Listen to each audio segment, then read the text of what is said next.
Voilà, je m'appelle Alioune Babou, pour donner mon nom complet.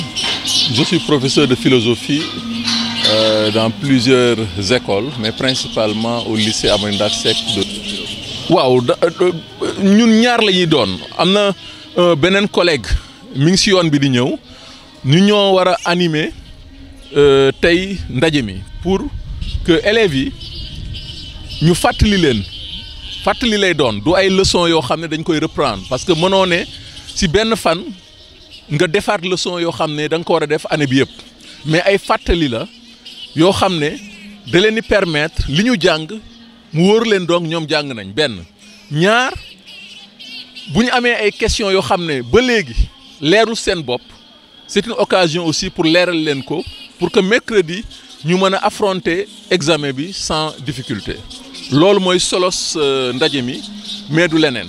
matière bi moom d'habitude amul problème bëggeel élèves yi bëgg nañ ko presque buñ ko bëgg a tul notes yee tax mais philo moom élèves yi amuñu problème mu bëggeel ak philo peut-être notes yi moo leen di décourager donc leen fi andi surtout mooy nan la ñuy def ba erreur yi ñu doon def ci biir année bi duñ ko def mercredi loolu surtout moo leen fi andi mais attachement à la matière mbëggeel pour matière bi moom bëriwul élèves yu bañ philo loolu moom par expérience mën naa ko wax.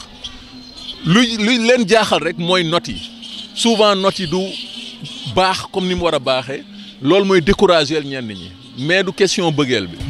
jàng noppalu di jàng boo sonnee nga noppalu parce que boo jàngee lu ëpp aussi ba feebar bu mercredi jotee doo mën a def dara donc ku sonn dafa war a dem tëdd noppalu ba sa forme ñëwaat nga dem jàngiwaat mais nag.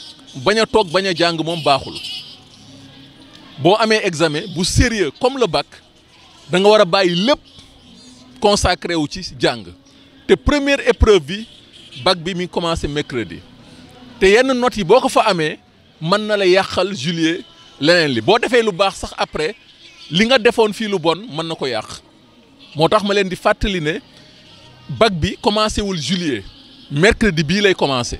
Surtout pour L yi nga xam ne coefficient bi c'est 6 pour les L2 c'est 4 pour les L prime donc coefficient bi toll na noo xam ne yenn notes yi boo ko amee rek mën na andi problème. waaw ndenkaane bi dal fàttali candidat yi ne du concours bac du concours du nombre de places bu ñuy dàqante ku ci am note bi ñu la laaj jury yi dañu autonome.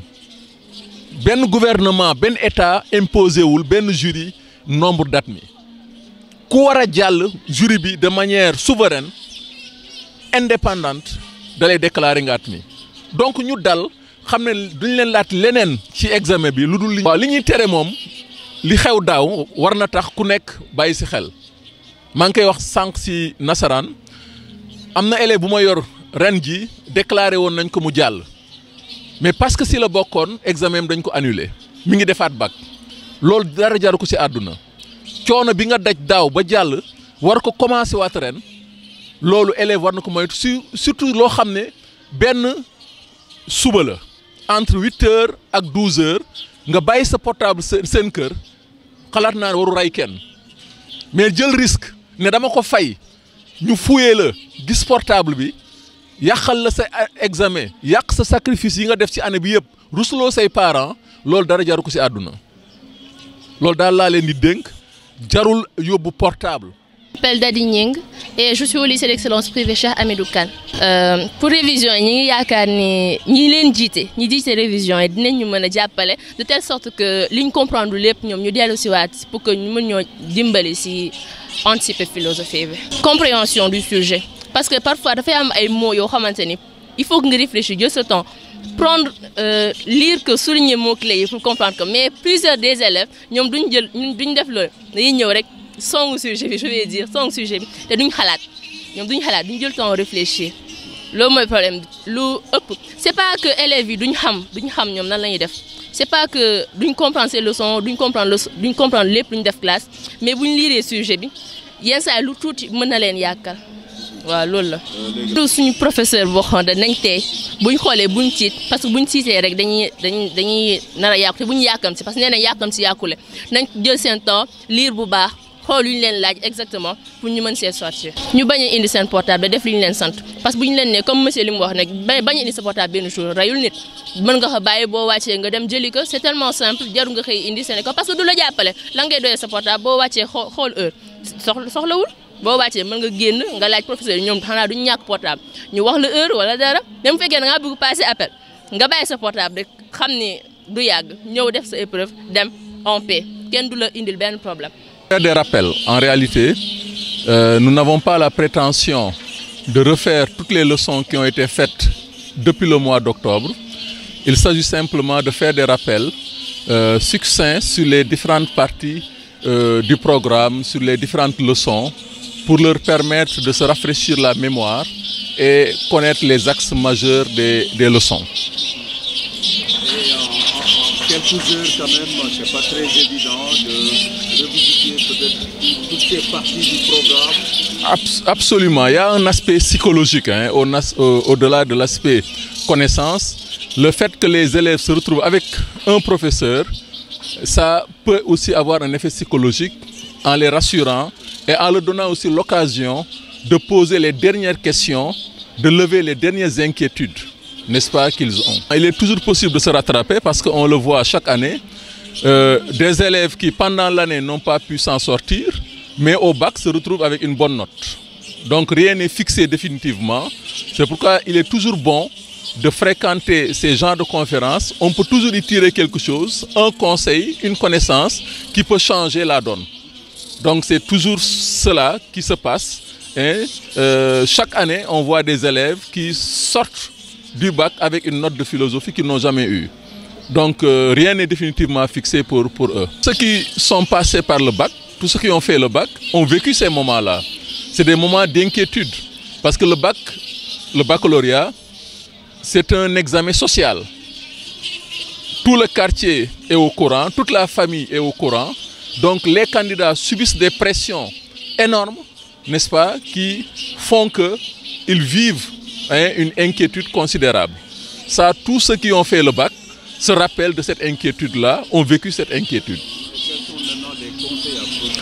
Les conseils, c'est la sérénité. Savoir que le baccalauréat n'est pas un concours. Il n'y a pas un nombre de places qui a été fixé par le gouvernement, n'est-ce pas, au-delà duquel on ne peut pas aller. C'est un examen. Quiconque a un 9,50 ou bien un 10 peut être déclaré admis. Donc il n'y a pas un nombre limité, c'est un examen. Par conséquent, les sujets sont calqués sur l'élève moyen. Donc un élève moyen peut très bien s'en sortir, et même un élève qui n'est pas moyen. Donc c'est ça d'ailleurs l'avantage avec le bac, c'est que tout élève peut prétendre réussir son examen, quel que soit par ailleurs ce qui s'est passé durant l'année. Donc c'est des conseils de sérénité, que les candidats soient sereins, que la philosophie n'est rien d'autre qu'une réflexion. Tout ce qu'on leur demande, c'est de réfléchir. On veut seulement tester leur capacité de réflexion. On n'est pas là pour leur demander des choses impossibles. Ce n'est pas des élèves qui ont fait la philosophie 4 ans, 6 ans, 10 ans, mais ils ont fait pour la plupart la philosophie une année. Donc ce qu'on leur demande, ce n'est pas tout, mais un minimum pour s'assurer qu'ils ont le niveau minimal pour prétendre à ce certificat qui est... L'interdit principal, c'est le portable. Nous nous rappelons tous de ce qui s'est passé l'année passée. Pour preuve, je peux donner mon exemple.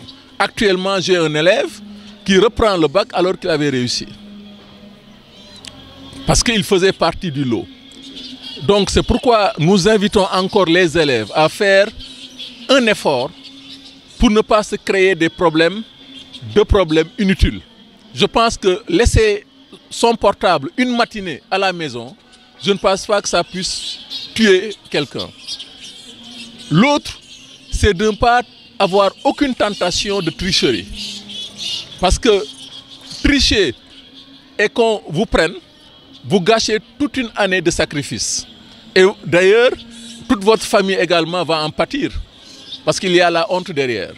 Donc, chaque élève doit composer dans la sérénité, dans la sincérité, n'est-ce pas, pour pouvoir faire son examen et le réussir avec brio.